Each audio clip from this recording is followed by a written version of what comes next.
42 degrees in the shade. But there is no shade here. Our reporter, Raphael, is in the Australian outback. His destination? A ghost town in the middle of nowhere. A highly contaminated place, deserted and forgotten. A lost place with a dark history that can still be deadly to visitors today.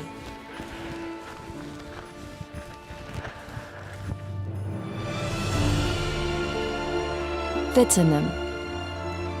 In the 60s, it was even the largest city in the Midwest of Australia, with just under 1,000 inhabitants. An exemplary project then. Also, a glimmer of hope for European immigrants. Many Germans came here looking for happiness, but what they found was death. That's because Wittenoom is one of the most dangerous places in the world. 80% of all people who have ever lived here are dead today. Wearing my safety suit, I'm very well protected. And yet, it is a striking feeling to walk through a place that has cost so many people their lives. The whole thing is very scary.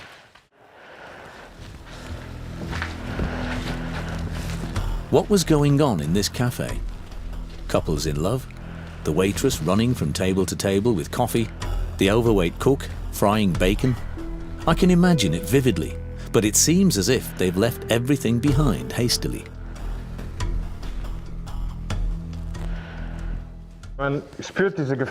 You don't really feel the danger. It looks abandoned. But you can't tell what is supposed to be dangerous here.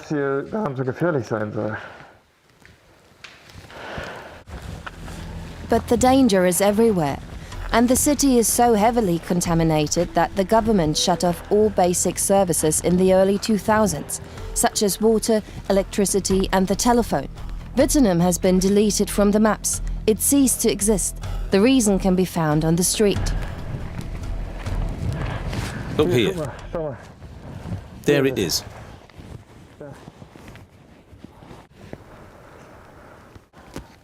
This is the corpus delicti. That's blue asbestos. Look at this. And it's all over everywhere. Blue asbestos. This fibrous mineral was supposed to make Wittenoom wealthy and rich, but in reality it was their ruin, and still does not allow life there today. That's what I was told anyway. Do you hear that? That sounds like an engine. Maybe a generator. But that can't be possible. No one can live in this godforsaken place. Or can they? Perth, on the Australian west coast, 3 days earlier.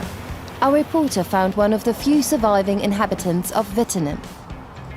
Raphael has a meeting with the president of the Australian Organisation Against Asbestos-Related Diseases, Robert Boyakovich. The native Croat, like many Europeans, came to Australia in the 1950s searching for happiness. Good morning. Good morning, Raphael. Fine. Hi, nice to meet you, Robert. Thank you very much for having me. You used to live in Wittenoom. Yeah, I used to live in Wittenoom and I worked there for about 3 months in Asbestos mine. What brings you to Perth, 2,400 kilometers away? Well, I escaped actually from Wittenoom, because once you're there, you got to be there for 6 months on the contract, and I was very lucky that I was able to escape, to Perth. The problem was everything, more or less, no accommodation properly, no food, you see. Job was very hard, you see, intolerable, a lot of dust. As early as the 1930s, asbestos was already being mined at Wittenoom. The fibrous stone was a popular building material. Because it insulates well and is heat resistant, it was referred to in Germany as the miracle fibre. From remote parts of Europe, workers came over to dig it out of tunnels and separate it from the rock in the mill without masks or any other protection. even though there were already suspicions of asbestos being dangerous at the time. Both in the mine and in the mill, microscopic fibers are created and inhaled by the unprotected workers and residents. Even years later, almost all of them suffer from a particularly aggressive type of lung cancer, which turns terminal within 9 months of diagnosis. One night, Robert won a few $100s playing poker, which he used to convince a truck driver to smuggle him out of town and take him to Perth. Today, he owes his life to this decision. Why don't you come with us? Well, I possibly can't, you see, because if I go to Wittenoom, I would actually show that Wittenoom is okay to go there. Our policy is you can't go there, it's contaminated. Yeah. Government closed it, it's a closed area, it's no-go area, you see. And we actually had at least 2 people who actually stayed there overnight camping, you understand? Or the visit to Lioma. Just for one night of camping? Yeah. As the consequences of the asbestos dust were being made public, Robert was founding an organisation that has been helping victims and survivors for over 40 years. He was able to distribute around €1 billion in compensation. He doesn't allow Raphael to go to Wittenoom without adequate protection. Only the safest is safe enough. In addition to the asbestos dust that Raphael must not inhale, a trip to the outback isn't without its dangers. Our reporter is expected to pack 50 litres of water, 30 litres of gas and food for at least 2 extra days. After so much, it was clear to me, even if his stories and precautions made me nervous, I'm glad I met Robert and didn't simply go there unprepared.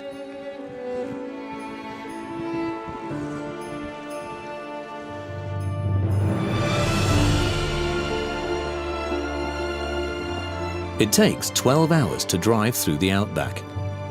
Hundreds of miles where I don't see a single car. There is nothing here.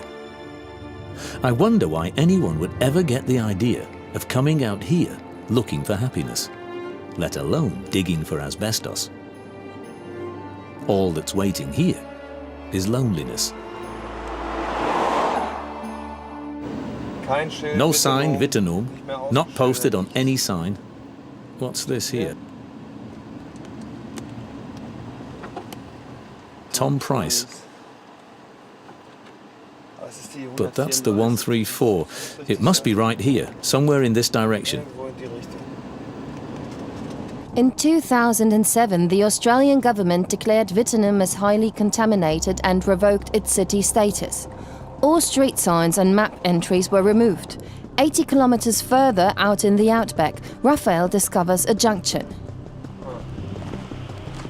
I think that was the actual access to the mine. A simple sign blocks the way into the mine and details the dangers. It would be easy to get around, but Raphael decides to keep following the main road. And then... I think this is it. No barrier, no fence. Only a board on the roadside reads, "Enter at your own risk." 42 degrees in the shade, but as we know, there is no shade here. The heat slaps me in the face, but that's frankly the least of my concerns.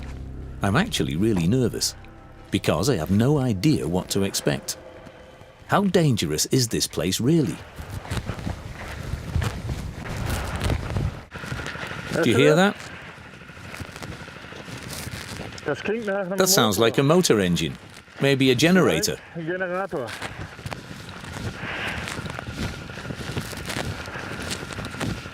This actually looks like someone's living here. Hello?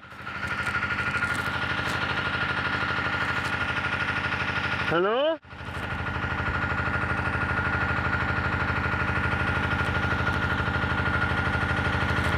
Alright, so what are you up to? Hello? Hi. Yeah, we are journalists from Germany. Hi buddy, And yeah, we were told that Wittenoom... Are you actually living here? Yeah.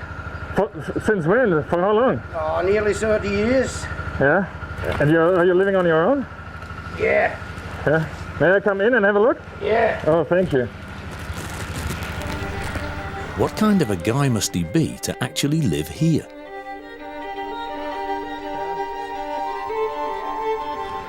So, how is life here in Wittenoom? Well, I like it. Yeah? Yeah. But all the people went away. Why did you stay here? Well, I come after the mine closed, and because I like it here. Yeah. It's a good lifestyle. This is an Austrian flag. Yeah, I'm Austrian originally. Really? Yeah. Let me introduce Mario Hartmann from Vorarlberg. His German's a bit rusty, but that doesn't stop him proudly showing me his garden. He can really show his pride for it. A homemade pool, running water, a vegetable patch, a solar panel system on the roof. A completely bizarre situation. I could easily forget that I'm currently in one of the most polluted places in the world, if not for my constant fear of my mask moving out of position. I feel so silly here with a safety suit and a gas mask at 50 degrees centigrade, and he is here in his flip-flops and without a shirt. But I still think it's the right thing to do, even if I am on the verge of having a heat stroke. I don't want to be rude or, you know, because of the mask. What do you think about it? Well, I don't think it's a problem here. Yeah. I mean, I've been here 30 years. It's safe here. Yeah, I reckon the town is pretty good. You know, as long as you don't dig the asbestos up and all that, I reckon it's all right. Okay. And the big mess is out in the gorge. Are you just lucky that you don't get the disease, or is it just... Well, it's like cancer. Some people get it and some don't. No, it's not like cancer, it is cancer. And I don't have to be the one who finds out today where you get it here and where you don't. But my mask doesn't seem to bother Mario at all. He proudly shows me his city, a completely different side of Wittenoom, which gives an idea of what it must have been like here. Although the mine closed in 1966 for economic reasons, Wittenoom remained as the largest city in northwestern Australia. However, the inhabitants of the still heavily contaminated city began to die of lung diseases. Many moved away. A handful remained. It was not until the late 1980s that the government began demolishing houses and burying them in a large ravine. That's when the Austrian emigrant Mario scented his chance and began to earn his living as a kangaroo hunter in the area.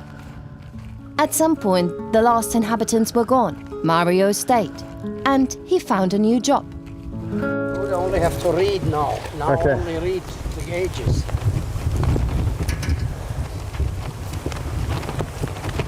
Today, 42.3. So it's not that hot. 42.3 is not that hot. No, it's not that hot. Well, I say that's enough. Genug. Mario works for the Australian Weather Service. Twice a day he collects data: temperature, precipitation, cloud formations. He sends them using a satellite phone to the airport in Perth, 1,000 kilometers away. Mario's information is important for forecasts for air traffic. A surreal scene. In the middle of this ghost town, a meticulously maintained, tidy house, financed with 2 shifts of 10 minutes work per day. About $850 a month. Okay. Oh, that's a good amount, isn't it? Yeah, but you have to be here all the time. Like, you have to do it all the time. So no vacation for you? 9 o'clock in the morning, 365 days a year. 9 o'clock in the morning and 3 o'clock in the afternoon. That's Okay. it. So for me, it's very hard to go away, see? But what if you get ill? Or sick, or you... Well, I've just been to Perth, and I had to get somebody to come here from Tom Price to do it. Look, I can't leave here because of the power and everything. Okay. You have to run the power, and I got the dog, and I got a rabbit. And what do you do when you break your leg somewhere out in the outback? Well, I already had some problems, you know, I dislocated my shoulder and stuff. Well, just somebody, a mate of mine or whatever has to come here, and then I have to go away. But that's why I'm not going away. That's it. I'm usually always here. Once the pride of a region twice as big as Germany, now a ghost town in the middle of nowhere. Wittenoom. 80% of all inhabitants have since died as a result of asbestos contamination. Only an Austrian hasn't been defeated by the town. Quite the contrary. What do you miss most? Oh, nothing really. I reckon there's still too many houses here now. I like it, yeah. Because if we wouldn't have the asbestos, this be a big tourist thing here. There'd be people everywhere. And I wouldn't be here then. On my trip to the contaminated lost place, I expected a sad, intimidating city. And that's Wittenoom, no question. I can't wait to leave this place and protection suit behind. For Mario, it's exactly the city in which he wants to live. And thanks to him, Wittenoom is not quite as lost as it seems.